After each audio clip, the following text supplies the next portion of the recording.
Hello students, I'm Professor Sanjana Kavatagi, Assistant Professor, Department of Computer Science and Engineering, AITM, Belgavi. Let us continue with the video lectures on storage area networks. In this video, we shall study data deduplication for backup from module number 3, that is backup and archive. Data deduplication for backup. Traditional backup solutions do not provide any inherent capability to prevent duplicate data from being backed up. So with the growth of information and 24/7 application availability requirements, backup windows are shrinking. So traditional backup processes back up a lot of duplicate data. So backing up duplicate data significantly increases the backup window size requirements and results in unnecessary consumption of resources such as storage space and network bandwidth. So data deduplication is the process of identifying and eliminating redundant data. So when duplicate data is detected during the backup, the data is discarded and only the pointer is created to refer the copy of the data that is already backed up. So data deduplication helps to reduce the storage requirements for backup, and it also shortens the backup window and it removes the network burden. So and it also helps to store more backups on the disk and retain the data on the disk for a longer time. Let us understand data deduplication methods. Basically, there are two methods of data deduplication. One is at the file level, the other one is at the subfile level. So, determining the uniqueness by implementing either of these methods offers benefits. However, but the results will vary in both the methods. So, the differences exist in the amount of data reduction each method produces and the time each approach takes to determine the unique content. So file level deduplication, which is also called as single instance storage, detects and removes redundant copies of identical files. Okay, so in case of file level deduplication, it detects and removes the redundant copies of the identical files, that means same files. So it enables storing only one copy of the file and subsequent copies are replaced with a pointer that points to the original file. If there are any multiple copies of the same file, those all files will be replaced with a pointer which is pointing to the original file. So file level deduplication is simple and fast, but it does not address the problem of duplicate content inside the files. Okay, it will just see the duplicate files, it will not see the contents within the file. So that is the problem here. So for example, if 2 MB of PowerPoint presentations with a difference in just the title page are not considered as a duplicate files. So each file will be stored separately. If the file name is different and the contents are same, it will not identify it will not identify the duplicate files. It will just think that these two are different files. So they will be stored separate only. Okay, even in Windows what we have, if the file name is different, then it will not ask you that already this file exists. Only if the file name is same, then it will ask the file already exists, do you want to keep one more copy of this. Okay, so it will not check the contents, it will just check the file name. So that is at the file level deduplication.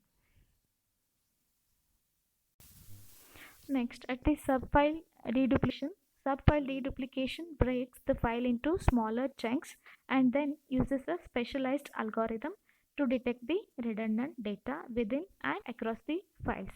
So as a result, the subfile deduplication eliminates duplicate data across files.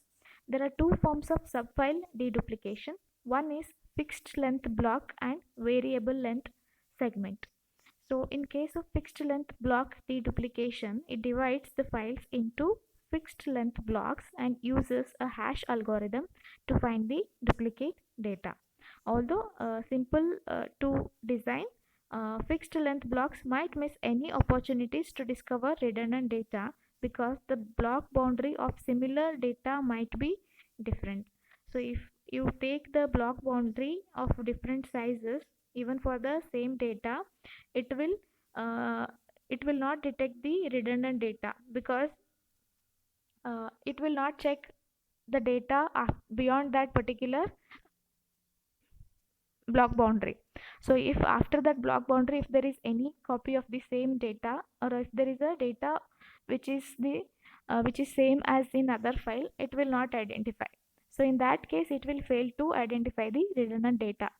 So consider the addition of a person's name to a document's title page. So this shifts the whole document, and all the blocks appear to have changed, causing the failure of the deduplication method to detect equivalences. So in variable length segment deduplication, what happens if there is a change in the segment? The boundary for only that particular segment will be adjusted, leaving the remaining segments unchanged. So this method vastly improves the ability to find duplicate data segments compared to the fixed block. So this is about subfile level deduplication. Let us understand data deduplication implementation. So data deduplication for backup, it can happen at the data source or at the backup target. So deduplication can be done either at the source or at the target. So first we shall study source based data deduplication. Source based data deduplication eliminates redundant data at the source before it transmits it to the backup device. So source based data deduplication can dramatically reduce the amount of backup data that is sent over the network during the backup process. So it provides benefits of a shorter backup window, and it requires less network bandwidth, since it is deduplicating the data or removing the duplicate data at the source itself. So there is also a substantial reduction in the capacity required to store the backup images. So the space that is required to store the backup also will be less. So in the figure, it shows source based data deduplication. You can see we have backup client and the backup device.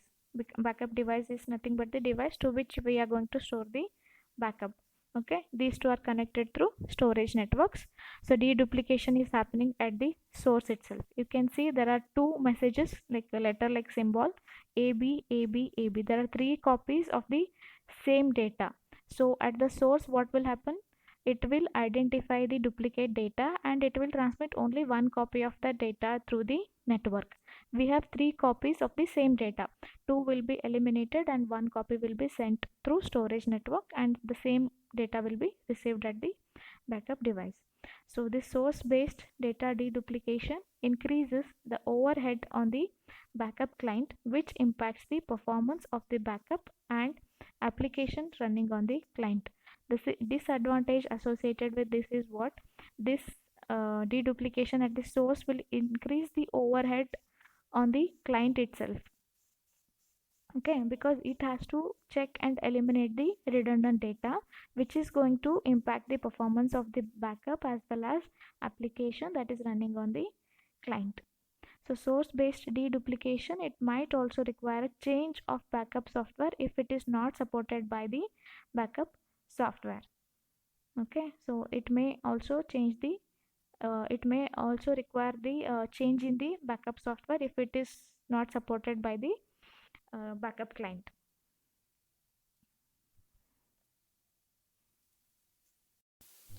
Next we have target based data deduplication. So target based data deduplication is an alternative to the source based data deduplication. So target based data deduplication occurs at the backup device, that is at the target device, which offloads the backup client from the deduplication process. So now the client is not involved in deduplication process. The data will be transmitted as it is to the backup device. There the deduplication process is going to happen. So in this case, the backup client sends the data to the backup device, and the data is deduplicated at the backup device either immediately or at a scheduled time. If it is deduplicated immediately as the data is received, it is called as inline deduplication. or it may happen at a scheduled time, that is called as post process. Okay, so because deduplication occurs at the target, all the backup data needs to be transferred over the network. So as it is, entire data is going to be transmitted to the backup device over the network, which is going to increase the network bandwidth requirements. So target based data deduplication does not require any changes in the existing backup software, because uh, the client is not involved in this, so the backup software need not be changed here. Okay, so you can see in the figure, backup client we have, backup device we have, both are connected through storage network, and here the deduplication process is happening at the target. Okay, so we have 6 messages, you can say, AB. Okay, 3 copies of a AB, if you consider 3 copies of the same data. So the same entire data will be transmitted through storage networks. All the data will be received by the target device, but here the deduplication process is going to happen, and it will eliminate the duplicate copies and keep only 1 copy of the data. Okay, so this is target based deduplication. Let us understand inline deduplication and post process, which is happening at the backup device. First is inline deduplication. Inline deduplication, it performs deduplication on the backup data before it is stored on the backup device. That means it will receive the data, it will deduplicate, and then it will store. That is called as inline deduplication. So this method reduces the storage capacity needed for the backup.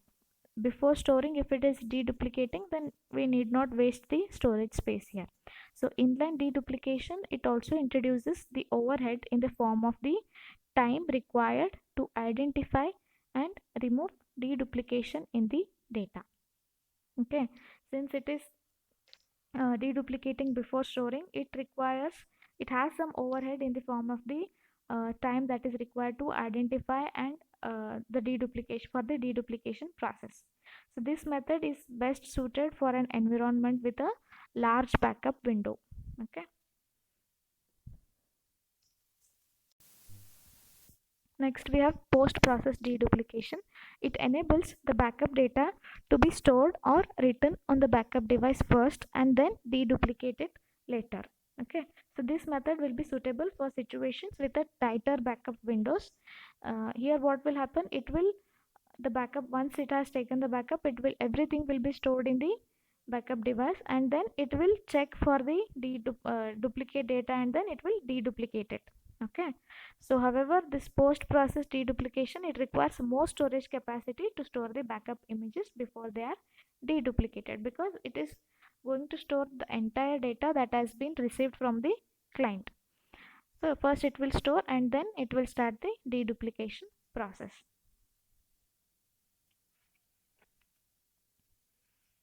So this is about data deduplication for the backup. Thank you for watching.